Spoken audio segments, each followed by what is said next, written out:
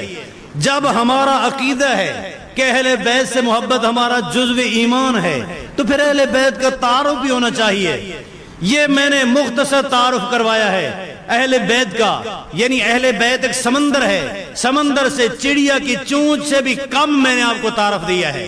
تعارف تو اس سے مزید ہے. ہمارا عقیدہ ہے اہل بیت سے پیار کرو، جو اہل بیت سے محبت نہیں کرتا اس کا ایمان ناقص ہے. ہمارا عقیدہ ہے وہ نماز قبول نہیں ہوتی جس نماز میں اہل بیت پر درود اور رحمت کی دعا نہ بھیجی جائے. اللہم صلی علی محمد وعلی آل محمد، آل محمد اہل بیت محمد. اللہم بارک علی محمد وعلی آل محمد. نماز نہیں جس میں اہل بیت پہ درود اور رحمت نہ بھیجی جائے، وہ جنازہ نہیں جس میں اہل بیت کے لیے دعا نہ کی جائے، وہ خطبہ نہیں برکت سے خالی ہے جس میں اہل بیت پر رحمت کی دعا نہ کی جائے. امام احمد بن حنبل کو 3 حکمرانوں نے یکے بعد دیگرے سزائیں دیں، جیل میں رکھا. اور سزائیں کتنا دیں جس کا اس مختصر ٹائم میں تو میں وضاحت نہیں کر سکتا. بس اتنا بتاتا ہوں کہ امام بخاری رحمہ اللہ جیل میں جاتے ہیں، دیکھتے ہیں وہ کوڑا جو امام احمد بن حنبل پہ برسایا جاتا، دیکھ کے چیخ اٹھے. فرمایا کہ اگر یہ کوڑا ہاتھی کی پیٹھ پہ برسایا جاتا وہ بھی چنگاڑ کے بھاگ جاتا. اتنا بڑا کوڑا. اور مارنے کے لیے بعض اوقات یہ ترتیب ہوتی بادشاہوں کی، حکمرانوں کی، کہ مثال 50 کوڑا مارنا ہے، 50 جلاد لے کے آؤ، ایک نہ ہو. کیونکہ پہلی ضرب میں جو طاقت ہوتی ہے دوسری دفعہ اتنا طاقت نہیں ہوتی. ہر جلاد ایک کوڑا مار کے ہٹ جائے. کوڑا جب اٹھتا خون کے فوارے اٹھتے. امام احمد بن حنبل رحمہ اللہ کا جرم کیا تھا؟ یہی فرماتے تھے کہ اللہ کی کلام اللہ کی صفت ہے. وہ کہتے تھے نہیں، اللہ نے جس طرح زمین کو بنایا، آسمان کو بنایا، تجھے مجھے بنایا، اللہ نے اپنی کلام کو بھی تخلیق کیا ہے. حضرت امام احمد بن حنبل کہتے تھے نہیں، بولنا یہ اللہ کی صفت ہے، یہ مخلوق نہیں ہے. اور امام احمد بن حنبل حق پہ تھے. جب رہا ہوئے کسی دوست نے حجت میں کہہ دیا کہ امام صاحب آپ پر ظلم کرنے والے یہ تینوں بادشاہ، اگر کوئی بھی ان کا گناہ نہ ہو، خالی تیروں پر ظلم کرنے والا گناہ ان کو جہنم لے جانے کے لیے کافی ہے. احمد بن حنبل نے کہا غلط کہا تو نے. جب مجھے ایک کوڑا لگتا دوسرے کوڑے سے پہلے میں ان کا جرم معاف کر دیتا تھا. بھائی نے کہا، ساتھی نے کہا امام صاحب اتنا بڑے ظالموں کو معاف کرنا کہاں جائز ہے؟ اتنا بڑے ظالموں کو کیوں معاف کرتے تھے؟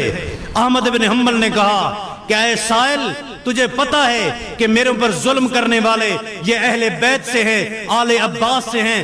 قیامت کے دن میں اہل بیت کے دشمنوں کے ساتھ نہیں اٹھنا چاہتا، میں اہل بیت سے محبت کرنے والوں کے ساتھ اٹھنا چاہتا ہوں.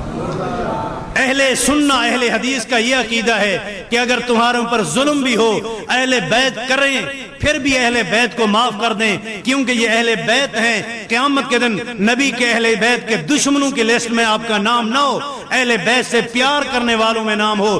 اسی لیے رسول اللہ نے اس خطبے میں فرمایا تھا، لوگو اذکرکم اللہ فی اہل بیتی، اذکرکم اللہ فی اہل بیتی، اذکرکم اللہ فی اہل بیتی، میں تمہیں اللہ کا واسطہ دیتا ہوں میرے اہل بیت کا خیال کرنا، میں اللہ کا واسطہ دیتا ہوں میرے اہل بیت کا خیال کرنا۔